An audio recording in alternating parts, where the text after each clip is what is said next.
আসসালামু আলাইকুম। সিয়াম মমস কিচেনে সবাইকে আরও একবার স্বাগতম। আমি তাহমিনা বলছি চট্টগ্রাম থেকে। আর আজ আমি তৈরি করে দেখাবো নোয়াখালীর ঐতিহ্যবাহী মরিচ খোলা রেসিপি। এত মজার একটা রেসিপি, আশা করছি আপনাদের এই রেসিপিটা অনেক ভালো লাগবে। আর ভালো লাগলে প্লিজ আমার চ্যানেলে একটা লাইক দিবেন এবং সাবস্ক্রাইব করে চ্যানেলের সাথে থাকবেন। ফেসবুক পেজ থেকে দেখলে ফলো দিবেন, কমেন্টস করবেন এবং শেয়ার করবেন। মরিচ খোলা রান্না করার জন্য আমি এখানে 6 থেকে 7 রকম মাছ নিয়েছি ইলিশ মাছ, রুই মাছ, চিংড়ি মাছ, চাপিলা মাছ, পোয়া মাছ। তো আপনারা চাইলে আপনাদের ইচ্ছা মতো মাছ দিতে পারবেন। আর নিয়েছি এখানে মিষ্টি কুমড়ার পাতা, আর নিয়েছি পেঁয়াজ, কাঁচামরিচ, ধনেপাতা, টমেটো কুচি আর রসুন কুচি। এখন একটা মিক্সিং বোলের মধ্যে আমি প্রথমে রসুন কুচি, তারপর পেঁয়াজ কুচি, কাঁচামরিচ কুচি আর টমেটো কুচি দিয়ে দিব।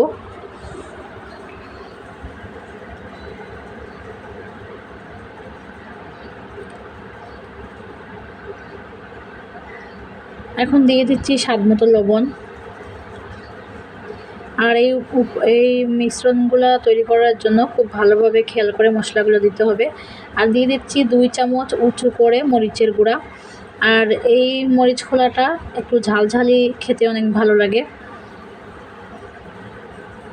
আর দিয়ে দিচ্ছি 1 চামচের থেকে একটু কম হলুদের গুঁড়া। দিয়ে দিচ্ছি সয়াবিন তেল। এটা সাধারণত সরিষার তেল দিয়ে করতে হয়, আমি সয়াবিন তেল দিয়ে করতেছি। আপনারা চাইলে সরিষার তেল দিয়েও করতে পারবেন, সমস্যা নাই।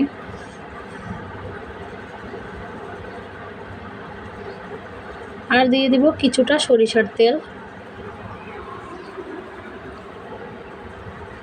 এখন সবগুলো উপকরণ খুব ভালোভাবে হাত দিয়ে মেখে নিতে হবে, এমনভাবে মেখে নিতে হবে যেন একদম খুব ভালোভাবে মশলা একটার ভিতর একটা ঢুকে যায়। খুব ভালোভাবে যখন এগুলো মিশানো হয়ে যাবে, তখন এর মধ্যে আগের থেকে কেটে ধুয়ে পরিষ্কার করে রাখা মাছগুলো দিয়ে দিব। আর মাছগুলো আমি ছোট ছোট করে পিস করে কেটে নিয়েছি। আপনারা চাইলে এখানে 1 থেকে 2 ধরনের মাছ অথবা একরকম মাছ দিয়েও এই রেসিপিটা তৈরি করতে পারবেন। এখন সবগুলা উপকরণ আবারও খুব ভালোভাবে মেখে নিতে হবে।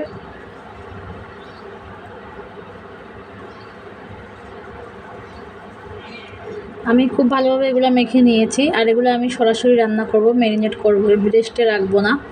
চুলায় আমি একটা ছড়ানো প্যান বসিয়ে দিয়েছি। এই রেসিপি তৈরি করার জন্য এভাবে একটা ছড়ানো প্যান লাগবে। এখন এখানে আগের থেকে ধুয়ে পানি জড়িয়ে রাখা একটা একটা করে মিষ্টি কুমড়ার পাতা আমি বিছিয়ে দিব। আর এটা একটু মোটা করে বিছাতে হবে। এখন দিয়ে দিচ্ছি ম্যারিনেট করে রাখা মাছ। আর এই মাছটাকে একটু ছড়িয়ে পাতলা করে দিতে হবে, মোটা করে দিলে হয়তো সেদ্ধ হতে সময় লাগবে।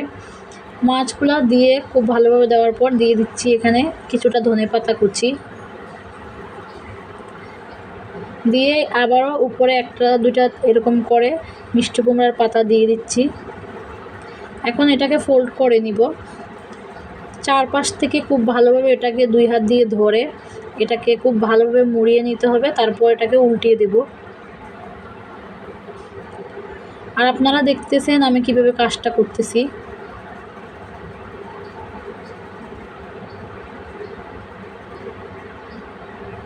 এখন ঢাকনা দিয়ে চুলা মিডিয়াম আঁচে রেখে এটাকে 10 থেকে 12 মিনিট রান্না করে নিব। 10 থেকে 12 মিনিট রান্না করলে এটা মাছ সেদ্ধ হয়ে যাবে। আর এই যে অনেকটা পানি বেরিয়ে এসেছে, আর এই পানিতে মাছটা খুব ভালোভাবে সেদ্ধ হয়ে যাবে। এখন আমি চামচ দিয়ে এটাকে খুব ভালোভাবে এটাকে একটু খেয়াল করে উল্টিয়ে দিতে হবে। উল্টিয়ে দিয়ে আবারও ঢাকনা দিয়ে 10 থেকে 12 মিনিট মতো এটাকে রান্না করে নিব।